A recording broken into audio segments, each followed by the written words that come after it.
Doug, since you're on a roll, you can ask Mr. Sikora a question first. Oh, wait a minute. Do I get to ask? Ask Peter a question.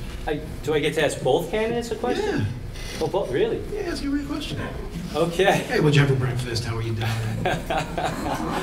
I think Wally Bachman's finally going to get to coach the Mets. Yeah. So, okay, I won't ask him about the rent is too high. Good question. No, okay, so shows hope. So the whole Lich thing with, I don't know if everybody's familiar with the dark money mailer that de Blasio's PAC, Campaign for One New York, sent out to the district. That was a blatant lie. It was signed by Gary Riley, and it was sent out as represented as a Carroll Gardens Neighborhood Association, representing the deal that we got with Fortis with the proposed ER room. I know ER doctors who told me that's called a doc in the box. It's not going to provide the emergency care protection, but the letter stated it would, that we would be protected. A bunch of doctors in the Brooklyn Eagle with Mary Frost reported on this, immediately disputed this letter. It was a blatant attempt to deceive the voters with PAC money, again, illegally.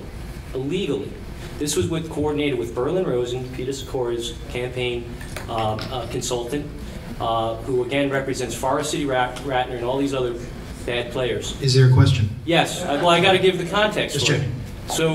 So this letter went out to fool the electorate during election season to get away the negatives for de Blasio and Sikora. Why won't Peter Sikora? Why won't you apologize to the community for lying about the level of emergency health care protection they were going to receive in that letter? Why won't you fire your consultant, Berlin Rosen? Why are you protecting them, not the people? Why are you making wild, unsubstantiated allegations? That's not unsubstantiated. Mary Frost reported on it. It's not wild allegations. I'm sorry, they are. They're not. It's been reported on. Okay, so, you know, I've done a lot of work to save the hospital. I founded Parents for Lich, which was a coalition of parents in the neighborhood that fought to save the hospital. We did a lot of work, unsuccessfully in the end, in saving the hospital. It's a tremendous loss. People have already died as a result of the hospital closing. So we have to do something to get back the health services we need, try and get back a full service hospital. It's very difficult, very, very difficult thing to do at this point. But what we need is an assessment of what the community needs are and a real assessment Brooklyn-wide of what we need to do to fix our broken healthcare system. Hospitals are falling like dominoes in Brooklyn, and it's a big, big problem. But it's a problem that Joanne and I have actually worked on in great detail in the last couple of years, Joanne even earlier. So to say that, you know, the stuff that you're saying while having not done anything on the issue is a real irony. So I think it's very important that we go forward on all the local issues. I'm really eager to talk about Brooklyn Bridge Park because I think that's an incredibly important, decisive issue in this district. I hope we have a question coming on that.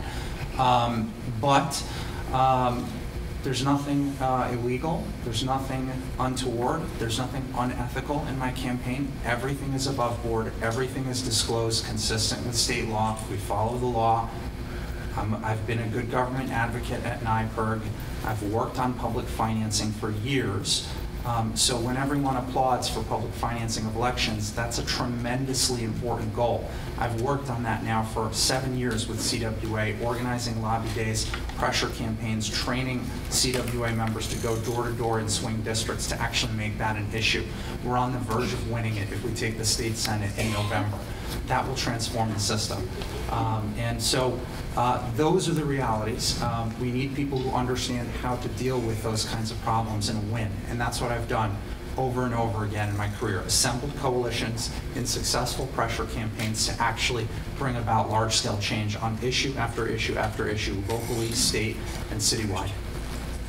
Thank you. Now, Mr. Sikora, ask Ms. Simon a question. Sure. You know, this sort of forces you to be slightly negative, which I don't love, I have to say, this format. Sorry, I'll speak a little louder. You know, I'm very proud of my donations. I have over 600 individual donors for my campaign, and I think who funds you really says a lot, you know, about your values and what you represent.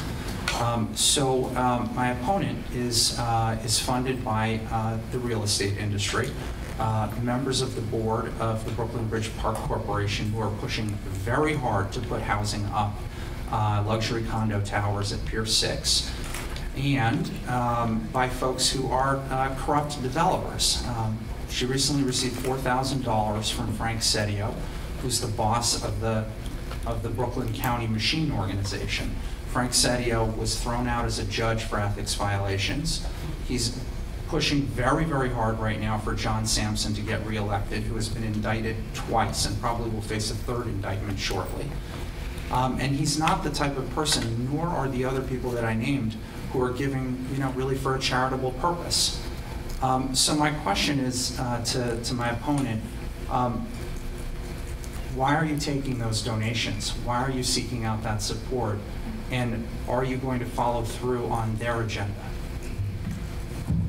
I have a broad base of support from people with whom I have disagreed and with whom I've agreed.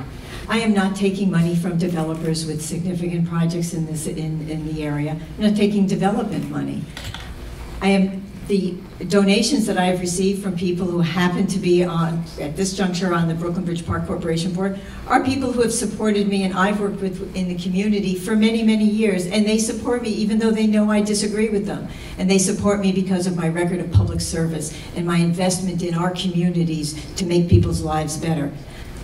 Frank Sedio is the current county chair of the Brooklyn Democratic Party. I am the only person who is running for office that has had the guts to stand up to Vito Lopez repeatedly, again and again and again. That is leadership, and that is integrity, and that is doing it when it doesn't serve your purpose. Because of that, I had several primaries. I ran and won. The fact is that Frank Sedio does not hate or fear women.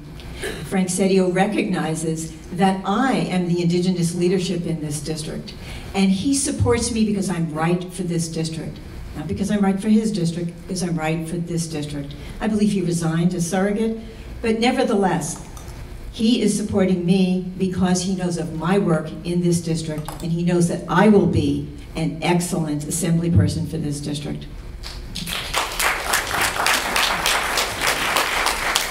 Thank you, Ms. Simon. And while we've got you on the phone, your turn to ask a question to Mr. Biviano. Oh, no. Doug.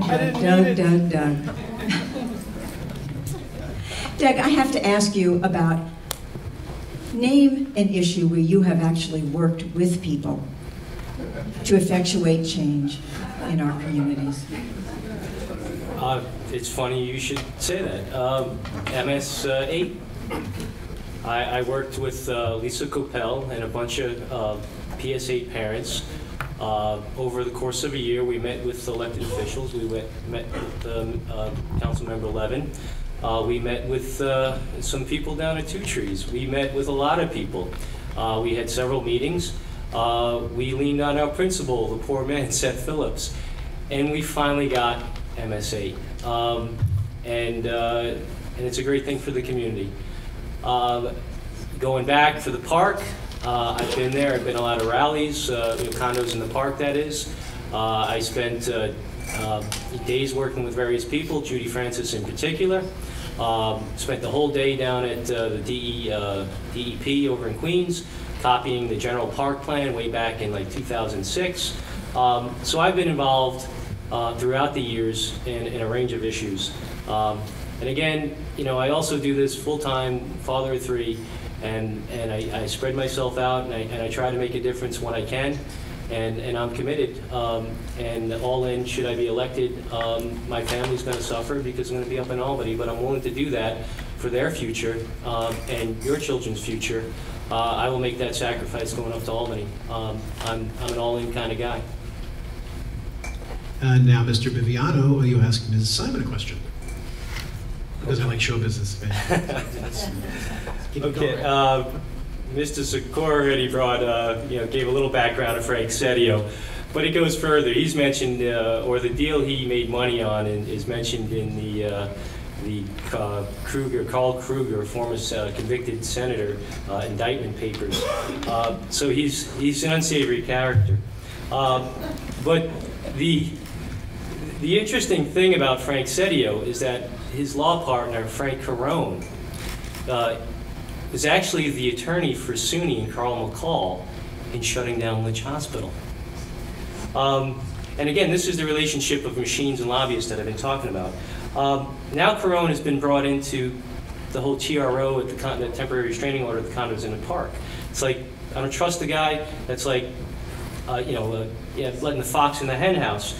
But also now, Joanne hired Sedio's flack, another lobbyist, George Arts. This is the guy who did Rich Door, Poor Door, and got a range of projects with Extel, Rich Door, Poor Door. He represents them. A $35 million tax break up in Albany, pushed through with Shelley and Cuomo.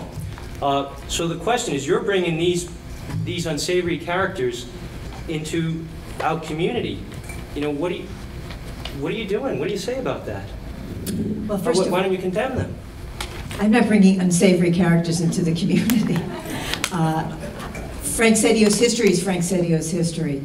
I don't support everybody he supports. In fact, one of the things that we disagree with currently is the support for John Sampson. So those are his decisions, and I am free, unlike Vito Lopez, I am free to express that to him. So, and I have done so. George Arts is a public relations consultant, and he has represented many people, including Congresswoman Velasquez and others, because he's a good public relations consultant. And so I hired him, and that's all I've hired him to do, and that's the only relationship I have with him. This is a campaign. I'm running a campaign. I'm going to win this election, and I'm going to win this election because I've got a good team that is on the streets, that is making our case and bringing our message forward.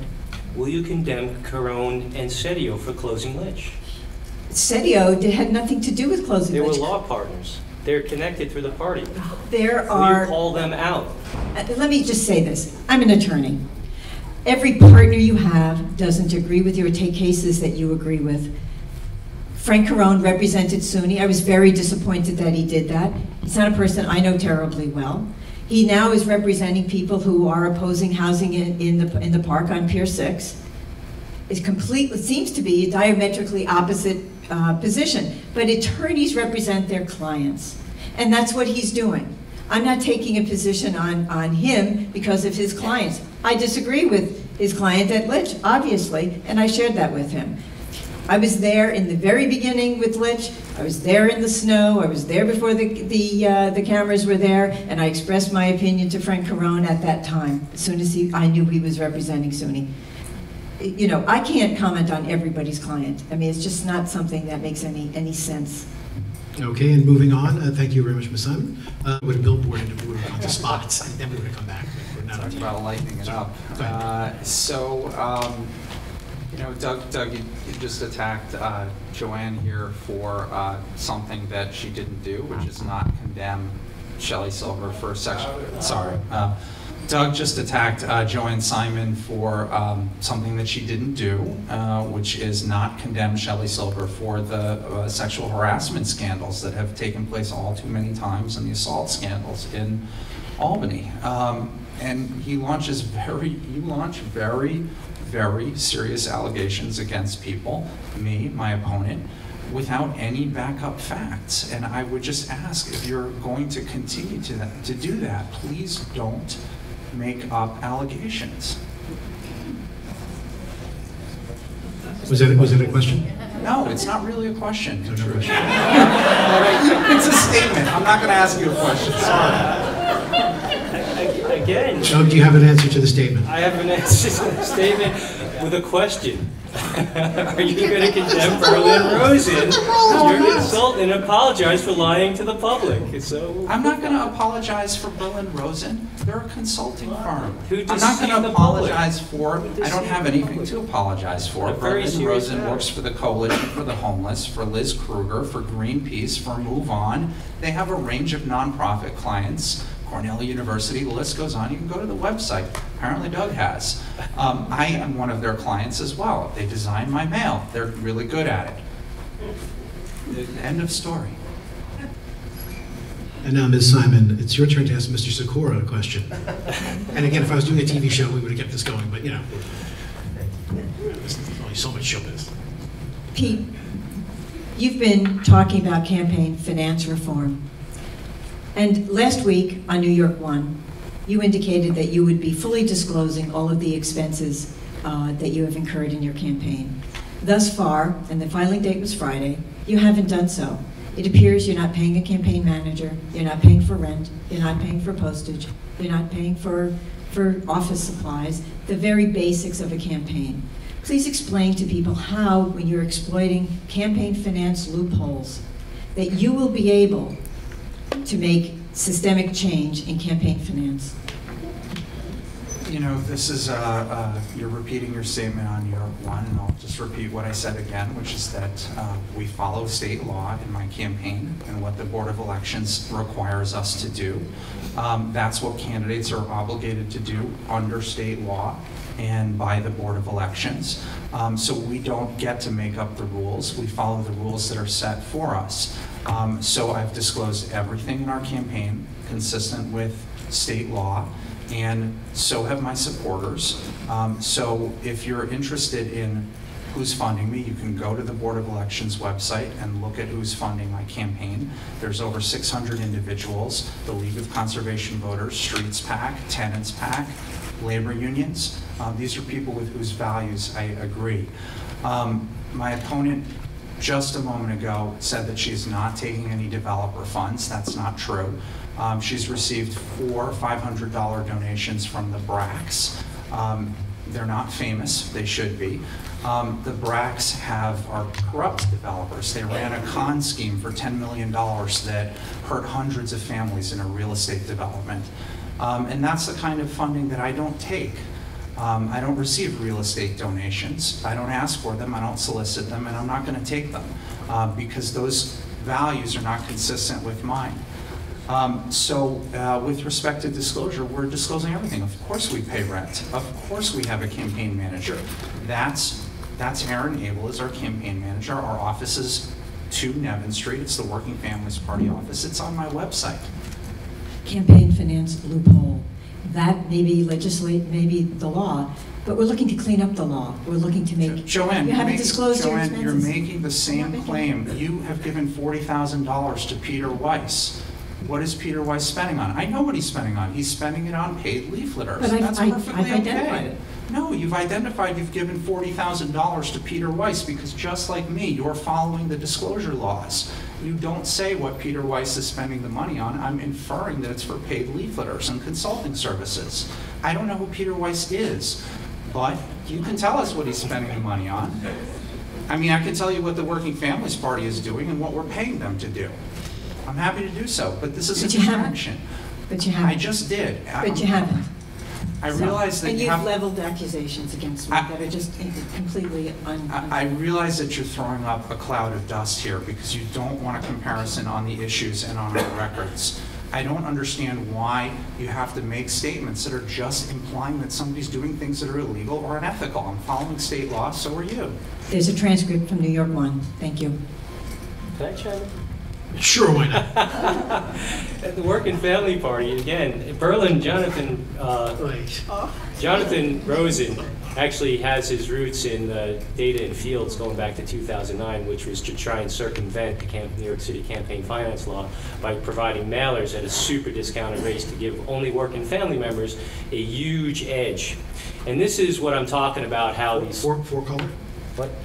Full color, full out. George could but he'd be great too. The problem is what you have is the Working Families Party and Berlin Rosen and all these people controlling our election system, dumping tons of money, tons of advantage, pooling resources, and effectively what that does, getting back to Claude's question, is it takes control of our election system, away from the people. It puts it in the hands of the special interests and the machines, and effectively, communities are powerless. They get you know, a choice of machine candidate A with 200,000, or a machine candidate B with 200,000, or the little old guy here trying to get his family through school, try to save enough money to retire, who raises $9,000. And that's the problem. That's the whole problem. And what we're trying to do is return power back to you, the voter. Thank you, Doug. And people like me and my family, like you.